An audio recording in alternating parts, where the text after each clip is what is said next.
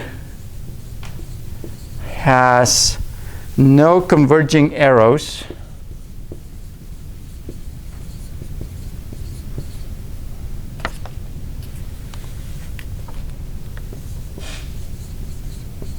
which is the same as saying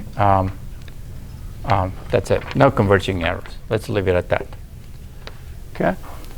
Oh, I should probably add, let's add this here.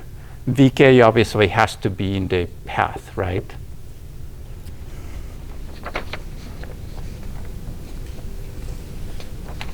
Okay, so let's review. I have two nodes, Vi and Vj.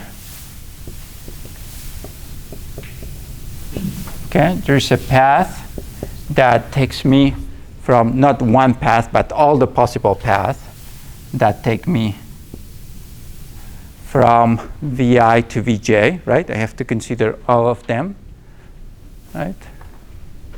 Every possible path P. Now, if this is going to be, they're going to be, this is one in V1 and this is in V2, right? Did I say that? Yep. These are going to be d-separable by V3, the subset V3, if one of these two conditions hold. Converging arrows to Vk and Vk and its descendant, so there's a Vk here, right, somewhere, that has only converging arrows, and this Vk is not in the subset V3, this one right here. Or Vk is indeed in V3, so this is indeed part of V3, and has no converging arrows from Vi or Vj. Okay? So the arrows don't point to it, but away from it. Okay. Now, when you go home today, please do review all these terms. I know there's a lot of definitions today. They're important definitions. Now, the reason this is important is because now I can write down the following theorem.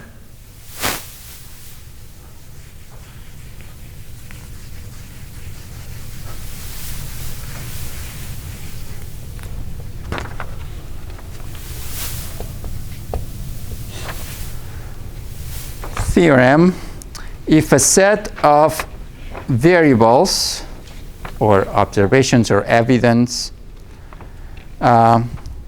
conditions, let's call them if you will, if a set of conditions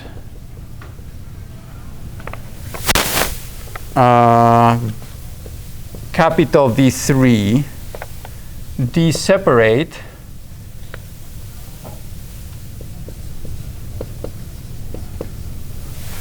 two subsets, let's just say separate V1, which is a subset of V that does not include V3, right? And another subset, V2, that does not include V1 or V3 of a Bayesian network, obviously.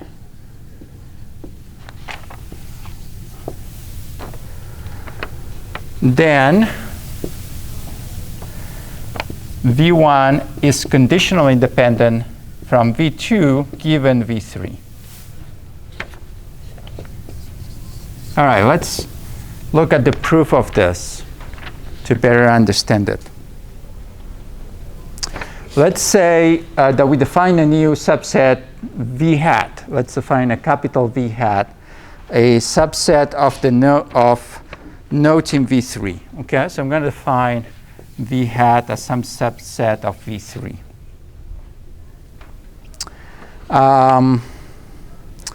And I'm going to have with parents, the parents of V hat in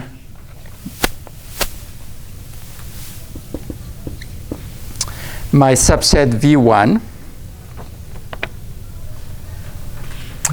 And let's define V bar as V3 minus V hat.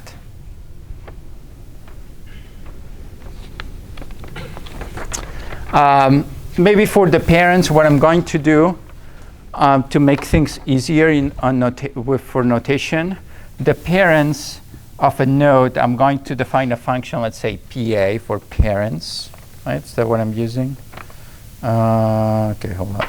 Yeah, PA of V, right? This is a function that will return all the parents of a node V. Okay? So what we had here before for V3, it would return V1 and V2, right? Okay, assuming the arrows were in that direction. Okay, good.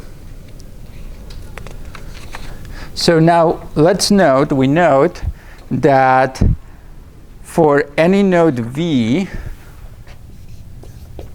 in, let's see, for every node, for any node V in V1 union with V hat, we have that the parents of V are a subset, or maybe they are equal to V1 union V3. Okay. This has to follow from the observation that since V is a subset of V1 minus V hat, then it cannot belong to V2, right? By definition. All right, similarly, any V in V2 has to have a set of parents that is a subset or equal to V2 union V3 for the same reason, right? Stated. So that means that we can write the following equation given that fact.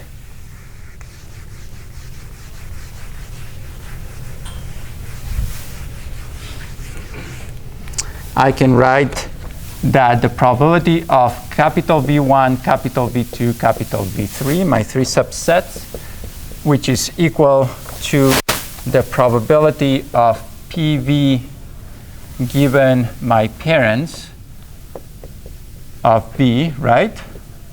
For V, the union of VI, I from 1 to 3 I have, right? This is actually equal to, let's see, it's the probability of V given the parents of V of all my V in V1 union V hat times the product of PV given the parents of V, right, of all the V's in V2 union V hat, right, which are these two sets that I have defined here. And what do you know? That actually means conditional independence, right? So V1 and V2 are conditionally dependent given V3. That's what this means. All right. Now, this is very, I don't have time to cover this, but this is very clear, hopefully, or after you review this, and please do review, is becomes hopefully very clear. Now, computing this is computationally expensive, right? That's the only problem. But there is an algorithm which is called breadth first algorithm,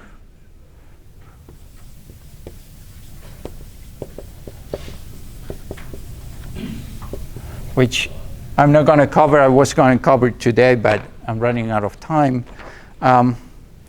which is actually an efficient way to solve this problem. And what you do, basically, just the gist, you start at the leaves. The leaves of a graph are the nodes that only have arrows pointing to them, but they don't have arrows pointing anywhere else, okay? So you start at the leaves, and then you grow up, right, one step at a time, and you fill in the information of every node as you go up, right? This is also called bottom-up structure if you put the leaves at the bottom, right? And you keep going up. And there is that mechanism allows you to actually simplify the number of computations, right? Because you only have to visit each node once, okay? So that makes it actually very efficient. If you ever want to implement this, you need to know about this algorithm, okay?